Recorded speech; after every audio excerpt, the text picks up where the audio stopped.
네, 개장전 성공 전략 이어가겠습니다. 여러분의 배터리 부장이시죠. 하이투자증권 강북 WM센터 이창환 부장 나오셨습니다. 안녕하세요. 네, 안녕하세요. 제가 이제 오랜만에 뵀는데 그 사이에 배터리의 거의 대명사급으로 변모하셨습니다. 그냥 어떻게 하다 보니까 그렇게 됐고요. 이제 배터리 성장의 자신을 가지고 계시단 말이에요. 자, 먼저 그럼 배터리 이야기를 좀 해보겠습니다. 지금 배터리가 시장에서 어느 정도 힘을 쓰지 못하는 사이에 반도체가 강세 흐름을 보여서 시장에서는 주도주 교체냐라는 지적이 있는데 배터리 여전히 갈 길이 멀다 하시는 것 같습니다. 예, 먼저 네, 배터리요. 저는 그 반도체 쪽은 그냥 사고 싶은 사람 알아서 하시면 될 것 같고요. 2차전지 지금 물려 있거나 좀 갖고 계신 분들은 잘 버티시면 될 것 같고요. 저는 시장 자체는 상승장으로 보고 있습니다. 그래서 장기적으로는 2차전지나 반도체나 장기 우상향을 할 거라고 좀 보고 있는 상황인데, 다만 이제 제가 경험상 2차전지를 팔고 반도체 쪽으로 넘어가라고 말씀하신 분들 중에서 최근에 올해 1월 달부터 2차전지 상승 구간에서 2차전지를 특히 이제 양극재 종목들과 양극재 지주사가 핵심이거든요.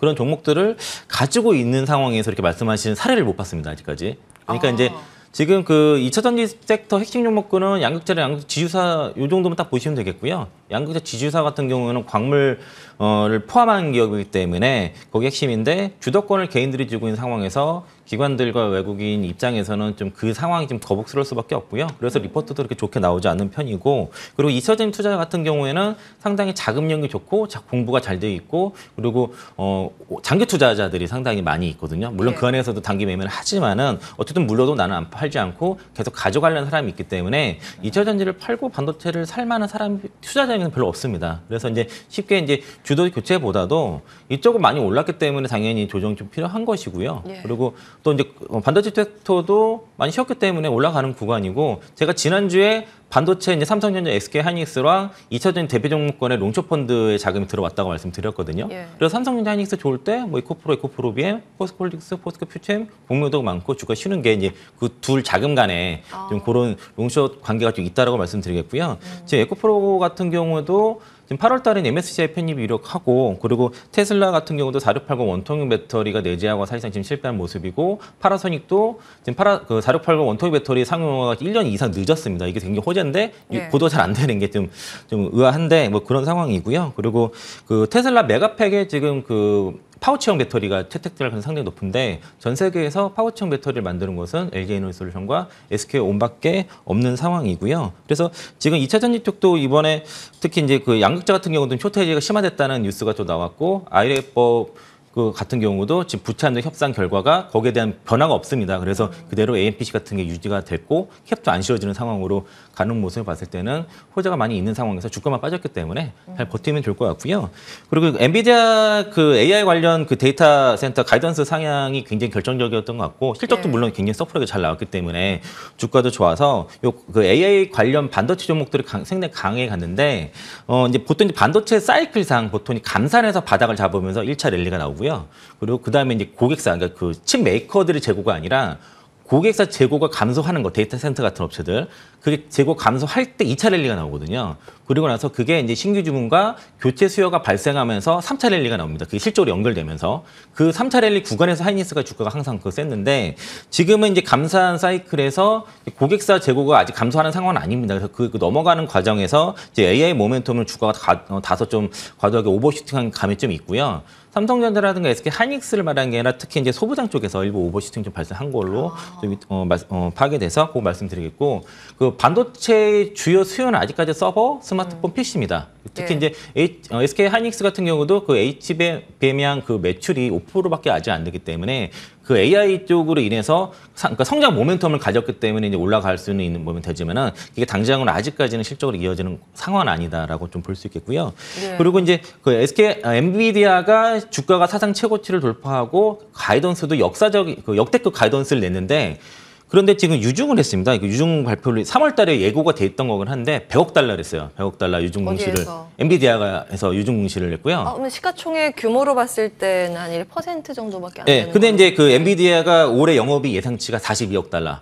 그리고 내년에 94억 정도 되는데 예. 내년에 영업이익 전체보다 높은 거를 유중했는데 지금 타이밍이 엔비디아가 가이던스를 좋게 내고 주가도 이제 실적도 좋게 낸 거로 굉장히 긍정적으로 봐야 되는데 타이밍이 이게 3년 이내에 유중을 하면 되는 거였거든요. 예고를 한 건데 이 타이밍에서 냈다는 거죠. 그래서 이제 이거는 조금 지켜봐야 될 문제가 왜 그럴까요? 됐습니다. 그러니까요. 이 가이던스 제일 추측이 좋게 있는데. 내고 그리고 실적도 가장 좋은 상황에서 그러니까 엔비디아 입장에서는 가장 좋은 상황. 지금 오늘 또 이제 그 AI 그 PC 그 슈퍼컴 그 관련 그 공개했어요. 그 스펙도 예. 공개를 했거든요. 그래서 가장 좋을 때 유중을 지금 했다는 거는 타이밍상 이렇게 좋지는 않은데 이게 이제 엔비디아이기 때문에 좀 지켜봐야 될 문제고 예. 그리고 삼성전자랑 SK하이닉스가 이제 달러 기준으로는 200주 선에 부딪혔습니다. 그래서 지난주에 SK하이닉스가 고점 찍고 윗골에 달린 그게 200주 선에 부딪힌 자리인데 예. 오늘 이제 월요일 날 그러니까 우리가 금요일 날 쉬고 그리고 월요일 날 쉬고 이제 오늘 개장하는데 분명히 갭 뜰 것 같아요. 근데 이게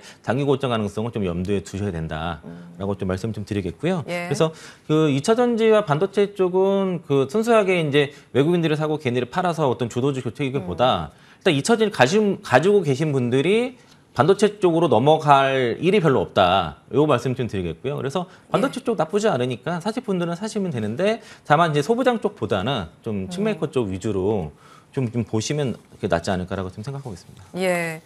자, 정리하겠습니다. 지금 시장에서 제한된 수급이 순환을 하는 과정에서 배터리에서 반도체로 이동을 하고 있고 이게 이제 단기적인 수급 논리에 의해서의 이제 변동 과정이라고 보셨습니다. 그렇기 때문에 배터리의 성장에는 변화가 없으니 배터리도 가지고 가고 반도체는 사이클상 지금 감산 구간입니다만 일단 그 감산을 넘어서 그 이후의 기대감까지 끌어다가 반영시키는 최근 반도체 소부장이기 때문에 소부장보다는 대형 IDM 쪽에 오히려 주목을 할 필요가 있다. 이렇게 두 가지에 대해서 정리를 하면 될 것 같습니다.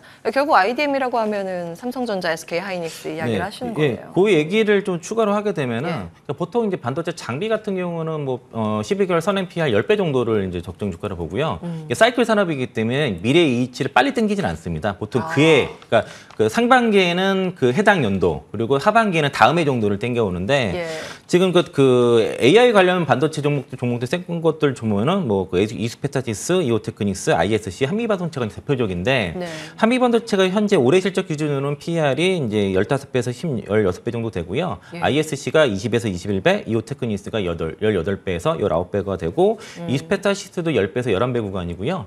내년 구간으로도 한미반도체가 22배에서 23배가 됩니다, 내년은. 그리고 ISC는 15배에서 16배, 이오테크닉스가 12배에서 13배, 이스페타시스가 9배에서 10배인데 아까 이제 반도체장 보통 통상 10배 정도 준다고 그게 적정 주가로 보거든요. 근데 그거보다는 다 오버슈팅을 한 상태고 10배 안팎을 적정 네, 그리고 PCB 같은 경우는 이게 변동성이 워낙 크기 때문에 상당히 접어줍니다, 원래. 밸류를 많이 못 받고 4배에서 10배 정도 사이에서 왔다 갔다 하는데 좀 대장중인 이스페타시스가 10배를 넘어갔기 때문에 어느 정도 적정 구간에 왔다라고 좀 일단은 저는 보고 있고요. 그리고 이제 그 SK하이닉스가 약간 단기 과열 좀 들어갔습니다. 이제 DMI 플러스가 70 이상 넘어갔거든요. 이게 이제 보통 60 이상 가면은 단기 과열로 해석을 하는데 일단 70을 넘어갔기 때문에 기술적 지표죠. 네, 그렇죠. 그리고 이제 그래서 삼성전자는 단기 과열이 아니라서 만약에 매수하신다면 삼성전자 위주로 보시면 좋을 것 같고요. 보통 이제 반도체 사이클상 칩메이커 그리고 장비, 부품 소재 이렇게 지금 매수를 들어가야 되는데 지금 부품까지도 지금 상당히 이제 신고가 돌파하고 이렇게 올라가기 때문에 좀 밸류 부담이 상당히 있는 구간이고 그리고 그 SK 하이닉스 같은 경우에 그 HBM3가 이게 이제 엔비디아 쪽으로 부품 납품된 그 이력이 있는데 해당 매출이 한 5% 정도입니다. 그러니까 아직까지는 이제 그 어떤 SK 하이닉스의 어떤 실적에 크게 영향을 미치지 않고 있고 그리고 IS 같은 경우는 엔비디아 매출 비중은 10% 정도인데 앞으로 더 늘어나겠죠. 그 정도 있고 그리고 한미반도체가 이스페타시스도 뭐 대장주로 역할을 하는데 실제로 엔비디아 향 매출은 2에서 3% 수준이거든요. 올해 기준으로. 그거밖에 안 돼요? 네, 굉장히 낮습니다. 그리고 또 그 한미반도체 같은 경우에는 이제 HBM 향 그 TC 본더 장비가 이제 하이닉스 쪽에 납품 이력이 있긴 한데 지금 여기 매출이 거의 별로 없습니다. 현재 그러니까 기대감이 있는 거죠. 그리고 이오테크니스 같은 경우도 관련된 연구를 하거든요. 그런데 매출이 없습니다. 아직까지는. 그래서 실제로 매출이 있는 쪽은 하이닉스, ISC, 뭐 한미반도체 정도인데 많아봤자 지금 익스포저가 10% 이내이기 때문에 굳이 AI 반도체 쪽은 GPU 쪽에 전 세계 독점을 90% 이상을 엔비디아가 하기 때문에 만약에 그쪽 투자한다면 엔비디아만 보는 게 맞다고 좀 보고 있고요. 뭐 굳이 이제 국내 기업보다는 미국 기업 보는 게 맞습니다. 그쪽은. 엔비디아의 최대 수혜주는 엔비디아라는 이야기 이걸 해주셨는데 우리나라 이제 반도체를 본다면 밸류 대비했을 때 볼만한 기업을 삼성전자로 콕 집어서 이제 말씀을 주셨습니다. 시간상 저희 배터리 탑픽 단답형으로 받고 다음 이슈 넘어가야 될 것 같아요. 네, 어떻게 배터리도 앞서서 이제 간략하게 괜찮다고 하셨기 때문에 탑픽은 뭐라고 보시는지. 그러니까 배터리 쪽은요, 그러니까 2차전지 쪽은 요약은 어떻게 하시면 되면요, 양극재랑 양극재 지주사 그리고 배터리 3, 4번 정도만 보시면 될 것 같고요. 그러니까 양극재 기업들이 보통 이제 바인딩 계약을 해서 최소 3년은 그냥 다 확정 매출이거든요. 그러니까 이제 그 물량을 사가지 않으면은 소송을 통해서 손해배상을 청구할 수가 있습니다. 그러니까 그 지금 양극재 기업들이 이제 뭐 예를 들면 에코프로비엠이 2027년까지 뭐 72만 톤 캐파 확정을 한다. 이렇게 되면은 이거는 그 물량은 확정된 거고요. 변화가 있다 그러면은 환율이라든가 그 당시의 양극재 가격. 요게 좀 변화가 있고요. 거기에 따라서 원가에 따라서 영업이익률의 변화, 이거에 따라서 이제 밸류가 좀 변하는 것 뿐이지, 그 71만 톤 확정된 물량이라고 그렇게 인식하면 되기 때문에, 그래서 이제 그 확정된 물량을 가지고선 밸류를 매길 수 있는 게 양극재 쪽이고요. 그리고 산업이 성장하게 되면은 그 사업사들이 이제 실적이 많이 올라가는데, 여기에 해당 지주사들 주가도 상당히 많이 갑니다. 옛날에 CJ도 그렇고 SK도 그렇고요.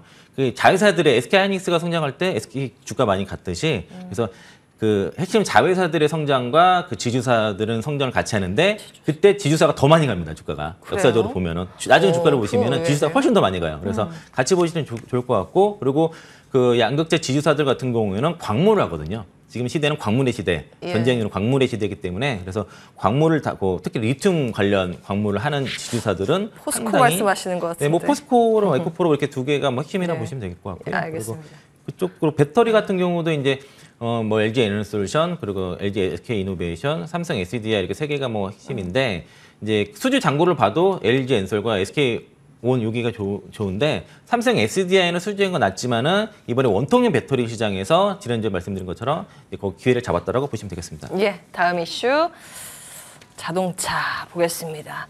오랜만에 전차 군단의 주목도가 올라갑니다. 외국인이 담는 거 보면 반도체하고 요즘 자동차도 담더라고요. 투자 포인트 어떻게 잡아야 될까요? 완성차들 실적 계속 좋으니까, 물론 내연기관 위주긴 하지만 실적 상당히 좋고요. 그리고 수출도 잘 되고 있어서 EPS가 올라가는 구간에서 주가 빠질 이유는 없는데, 다만 이제 전기차 판매 비중이 높지 않다 보니까 주가가 생각보다는 세지 않은 모습이지만은 꾸준히 괜찮다고 보고 있고요.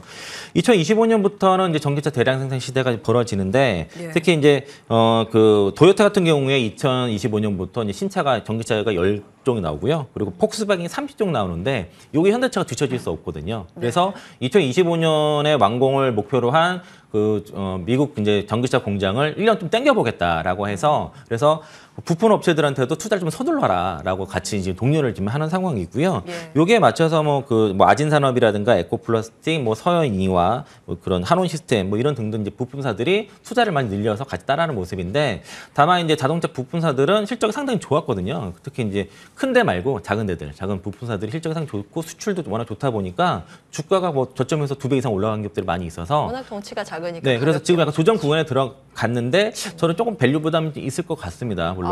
그래서 물론 이제 오늘 아마 아진 산업이 지난주에 이제 시간에 좀 급등이 좀 나와서 오늘 좀 주가가 괜찮을 것 같긴 한데, 전체적으로 좀 밸류가 좀 찬 느낌이 있기 때문에 이쪽 부품사는 좀 조정 기다리는 쪽을 말씀드리겠고요. 그리고 매수를 한다 그러면은 뭐 현대 기아차 정도를 위주로 보시겠고, 타이어 쪽은 금호타이어가 좀 PR 10배가 좀 넘어가서 걔가 무너지면 다른 애들도 같이 좀 조정을 받으니까 일단 타이어 쪽은 좀 피하자 의견 드리겠습니다. 자동차 부품이랑 타이어는 조정 시 매수. 그러면 완성차 보자는 말씀이시나요? 네, 완성차가 또 나을 것 같습니다. 지금. 현대차, 기아 둘 다요? 네, 만약에 그 완성차 쪽과 부품주를 둘 중에 선택을 하자 그러면은 아직은 이제 부품사보다는 완성차가 좀 낫다라고 좀 보고 있는 거죠. 좋습니다. 자, 오늘 관심주 열어볼 텐데, SK 이노베이션 가지고 오셨네요. 석유화학 쪽이에요, 배터리예요? 뭐 배터리 쪽으로 보는 거고요. 그러니까 좀 얼마 전에 이제 국토부에서, 산업통상자원부에서 올해 이제 배터리 3사 이제 수주가 1,000조를 넘을 것 같다라고 좀 발표를 했거든요. 예. 그래서 이제 거기서 수주한 걸 얘기를 했는데 엔솔이 대략 385조 작년 연말 기준으로 수주한 거 있고 LG SK온이 290조, 삼성 SDI가 100조에 있지만은 실제 업계에서 알려진 거는 130에서 140조 정도 되는데 그 LG 에너지솔루션에 대비해서 SK온의 수주 연구가 약 75% 정도 되거든요. 그런데 SK 이노베이션 시가총액이 어제 지난주 기준으로 17조고요. 이제 LG 엔솔이 136조, LG 화학이 50조거든요. 그러니까 좀 느낌상 좀 싼 느낌이 좀 있죠, 그냥 좀. 밸류로. 예. 네, 그냥 느낌상으로 수주 잔고 대비해서 좀 많이 싸다, 그러니까 이게 느낌이 또 있거든요. 그래서 가져왔고요.